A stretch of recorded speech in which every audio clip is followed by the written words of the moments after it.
Hey everyone, and welcome back. You know, saving money, it's something we all think about, right? Absolutely. It's important, but are we all saving smartly? Well, that's the real question, isn't it? Exactly. That's what we're diving into today. Tax-free savings. Tax-free savings. So if you're tired of seeing Uncle Sam take such a big bite out of your hard-earned cash, stay tuned, because we're going to help you keep more of that money in your pocket. You know, it's interesting. A lot of people just focus on putting money away. Yeah. Which is great. Don't get me wrong. That's a great first step. Right. But are you really maximizing your savings potential? Okay, so are you saying just socking away money under your mattress isn't going to cut it? Well, probably not. Probably not. That's where understanding these tax-advantaged accounts comes in. Got it. It's not just about how much you save, but also where you save it. Okay, so let's break this down. Let's say I'm thinking about retirement. Okay. Something we should all be thinking about at some point. Absolutely. Where do I even begin? Well, retirement planning is a fantastic place to start. Okay. When it comes to tax-free savings for retirement, the two big players in the U.S. are traditional and Roth IRAs. Okay, and these are both individual retirement accounts. Exactly, but with some key differences. I've heard of both of these, but to be honest, the difference has always kind of gone over my head. Sure. Could you break it down for me and everyone else listening? Absolutely. So with a traditional IRA, you contribute pre-tax dollars. Okay. Which means you get a deduction on your taxes now. Right. That money then grows tax-free, and you only pay taxes when you withdraw it in retirement. So it's kind of like a delayed gratification thing. Exactly. You save on taxes now, but you pay them later. Now with a Roth IRA, it's the other way around, right? Yes. You contribute after-tax dollars, so you don't get that immediate tax break. Okay. However, all your qualified withdrawals in retirement are completely tax-free. So with the Roth IRA, you're paying your dues up front, but later on it's smooth sailing. I got it.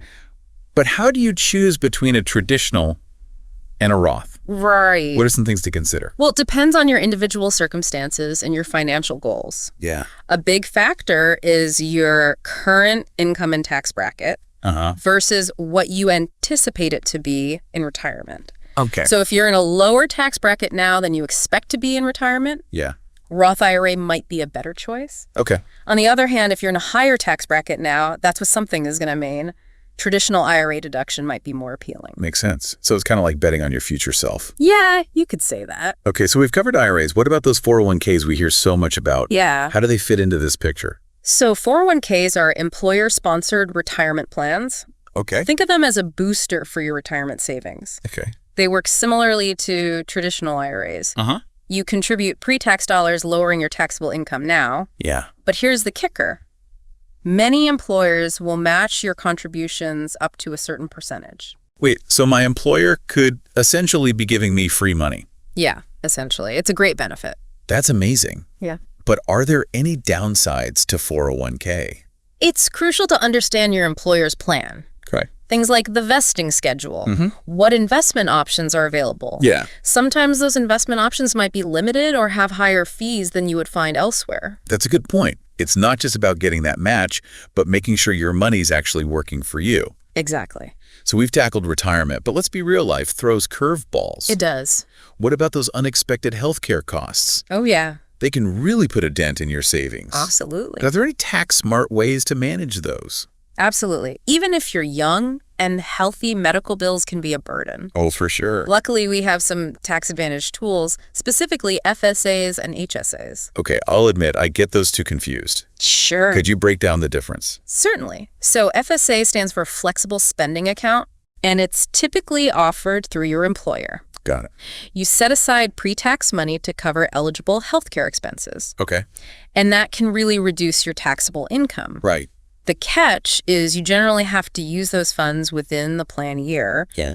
Or you could risk losing them. So it's a use it or lose it situation. Exactly. Okay, what about HSAs? How are those different? HSAs, or health savings accounts, are available to anyone with a high deductible health plan. Okay. One big advantage is that the funds roll over year after year. Oh, okay. So there's no use it or lose it pressure. Got it.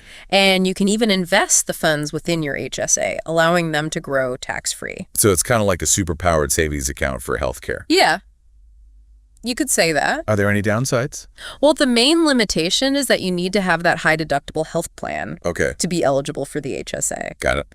But for those who do qualify, they can be incredibly powerful tools for managing healthcare costs and for potentially supplementing your retirement savings. Well, wait a minute. HSAs can help with retirement too. Yeah.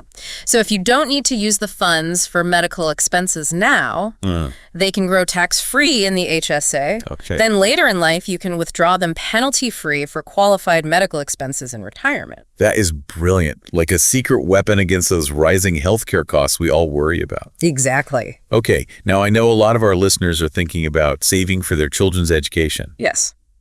College is so expensive these days. It is. Are there any tax-smart ways to tackle that? You're right. Education costs are rising. Yeah. Luckily, there are some accounts designed to help families save for those expenses, specifically 529 plans and Coverdell ESAs. Okay. I've heard of 529 plans, but Coverdell ESAs are new to me. Okay. Can you tell us a little bit about those? Both 529 plans and Coverdell ESAs offer tax-free growth. Okay. And tax-free withdrawals for those qualified education expenses. So things like tuition and fees. Exactly. Tuition fees, books. Right. Even room and board in some cases. Wow. So the money grows tax-free, and it comes out tax-free when it's time to pay for school. That's right. Sign me up. But what's the difference between the two? They both offer great tax benefits, but there are some key differences. Okay. Coverdell ESAs have lower contribution limits. Got it. And there are age restrictions for the beneficiaries. Okay. 529 plans, on the other hand, offer a lot more flexibility. So it sounds like 529 plans might be the better option for most families? It could be, yeah. Especially if you're starting early? Right. But I'm curious, are there any less conventional? Oh, yeah. Maybe even more creative, tax-free savings options out there? You're thinking outside the box. I like it. Got to get creative. There are definitely some less traditional options that might be worth exploring. Okay, I'm ready. School of Beans. We can delve into those next. Excellent. Let's move on to part 2 and explore those unique possibilities. Sounds good. Welcome back, everyone. You know, exploring these tax-free savings strategies with you has been really interesting. Well, I'm glad to hear that. I'm loving this conversation. Yeah, you're asking all the right questions. Well, I appreciate that. I'm learning a lot. Good. It's important to be informed, right? Absolutely. Okay. So you were about to tell us about those less conventional tax-free options. Oh, yes. I'm ready to hear it. All right, let's dive in. One interesting option is municipal bonds. Municipal bonds? I know. They don't exactly scream exciting at first glance. They might not sound as exciting as some of those accounts we talked about earlier. Right, exactly. But they offer this really unique combination of benefits. Okay, I'm intrigued. Tell me more. So with municipal bonds, you're essentially lending money to a state or local government. Okay. And they use that money to finance those public projects, you know. So things like building schools and roads? Exactly. Building schools, improving infrastructure, creating parks, all sorts of things. Okay. In return, you receive interest payments that are typically tax-free at the federal level. Wow. And sometimes even at the state and local level, depending on where you live and the specific bond. So it's like investing in your community and getting a tax break at the same time. Exactly. It's a win-win. I like it. It's not just about lining your own pockets, but potentially helping your community too. Right. It's a feel-good kind of investment. Now, you also mentioned permanent life insurance. Yes. I have to admit, I'm really curious about this one. I bet a lot of people are. How can life insurance be considered a tax-free savings vehicle? It seems a little counterintuitive. I know, it might seem strange at first. Yeah. So permanent life insurance, things like whole life or universal life, Okay. they're designed to provide a death benefit to your beneficiaries when you pass away. Right. The traditional purpose of life insurance. Exactly. Okay. But here's the interesting part. They also have a cash value component that grows over time. Oh, okay. So there's like a savings element built in. Exactly. And that cash value grows tax deferred, meaning you don't pay taxes on those gains annually. Plus, you can typically withdraw or borrow against that cash value tax-free. Wait, so I can actually access that money while I'm still alive? Yes. Okay. But it's important to understand these policies can be a bit complex. Right. There are rules and regulations around those withdrawals and loans. Yeah. It's always best to talk to a qualified financial advisor. A professional who can help you navigate all those details. Exactly. That's a great reminder. Don't just jump in without doing your research. Exactly. Now I can't forget our neighbors to the north. Ah, yes, Canada. You teased us with a uniquely Canadian tax-free savings option. I did. Let's finally unveil this mystery. Okay, the Canadian Tax-Free Savings Account, or TFSA. The TFSA. It's a pretty remarkable savings vehicle. Okay, so what makes it so special? Well, with a TFSA, you contribute after-tax dollars. Okay, so that sounds familiar. Yeah, similar to the Roth IRA. Okay. But all growth within the account and all withdrawals are completely tax-free. So it sounds like the Roth, but what's a Canadian twist? Well, one of the most appealing aspects is the flexibility. Okay. You can use it for both short-term and long-term savings goals. Oh, that's great. Saving for a house, TFSA. Building your retirement nest egg, TFSA. Wow, so it's a multi-purpose tool. You got it. That's pretty impressive. Are there any contribution limits, though? You're right. It can't be a free-for-all. Right. There are annual contribution limits, just like with IRAs. Okay. For 2024 and 2025, the limit is 7,000 Canadian dollars. Okay. But here's where it gets really interesting. Any unused contribution room rolls over to future years. Wait, hold on. So if I don't max out my contributions one year, I can add that to the next year's limit. Exactly. It's a very forgiving system. That's awesome. It's like getting bonus saving space. Right. And here's another perk. You can withdraw funds from your TFSA at any time for any reason without penalty. No penalties. So it combines the best features of several U.S. accounts. Yeah, it's pretty great. I think we could learn a thing or two from our Canadian friends. Maybe so. But it's important to remember every country has its own unique financial landscape. Right. What works brilliantly in one place might not be directly transferable to another. That's a really good point. It's about understanding the principles and applying those to our own situations. Exactly. So we've covered a ton of ground here. We have. Retirement accounts, ways to save on healthcare costs, options for funding education, municipal bonds, permanent life insurance, even the Canadian TFSA. A lot of information. I'm feeling a little overwhelmed, to be honest. I can understand that. Where do we go from here? How do we actually use all this information to figure out the best strategy for ourselves? Right. So it can feel overwhelming to have all these choices. Yeah. That's why it's so important to remember that personal finance is personal. Okay. There is no one-size-fits-all solution. Right. But don't worry, we're going to break it all down in the final part of our deep dive. Okay, great. We'll explore how to apply these tax-free savings strategies to real-life scenarios. Awesome. I'm looking forward to that. All right, so let's move on to part 3 and get some actionable advice. Sounds good. Let's do it.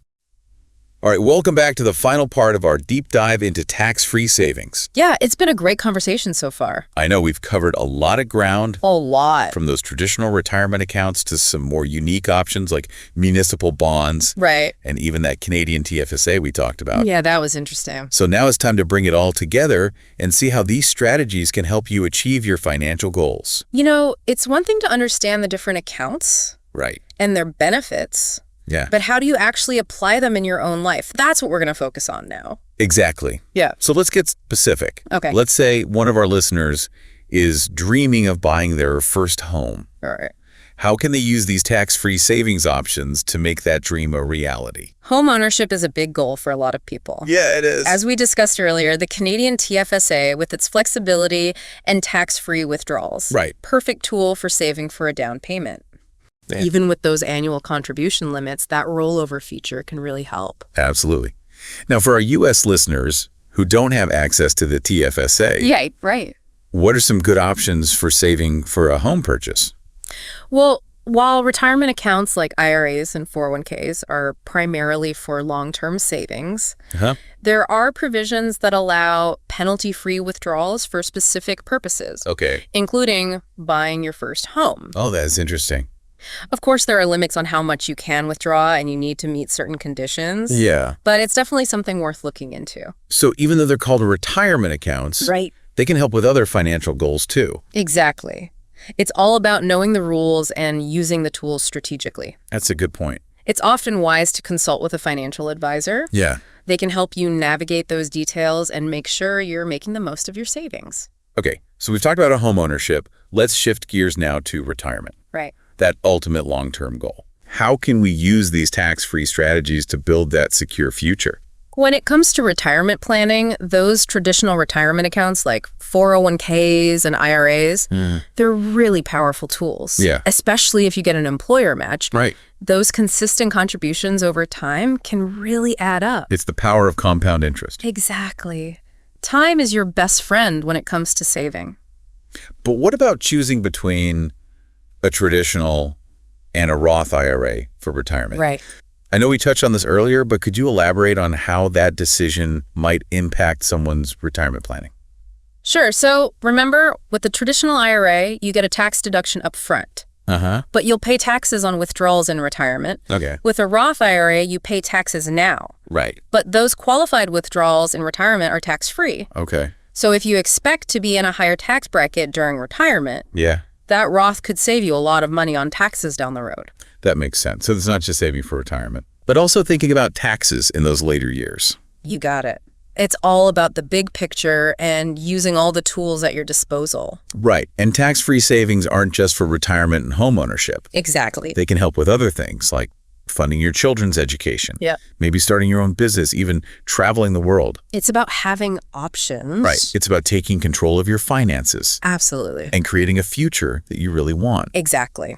So as we wrap up our deep dive, what's the one piece of advice you'd give to our listeners? You know, personal finance can feel really intimidating. Yeah, it can. Especially with all these different options and rules. Right. But with a little effort and the right guidance, you can really unlock a world of opportunities. Absolutely. I think the most important thing is to educate yourself. Yeah. About the different tax-free savings options out there. Right. And then take action. Don't wait. Yeah. The sooner you start, the more time your savings have to grow. And the power of compound interest can really work its magic. That's right. It's all about building a brighter financial future for yourself. Couldn't agree more. Knowledge is power, and taking control of your finances is so important. Well said. Thank you so much for joining us on this deep dive into the world of tax-free savings. It was my pleasure. We hope you found it informative and inspiring. And that you're motivated to start saving. Until next time, happy saving, everyone.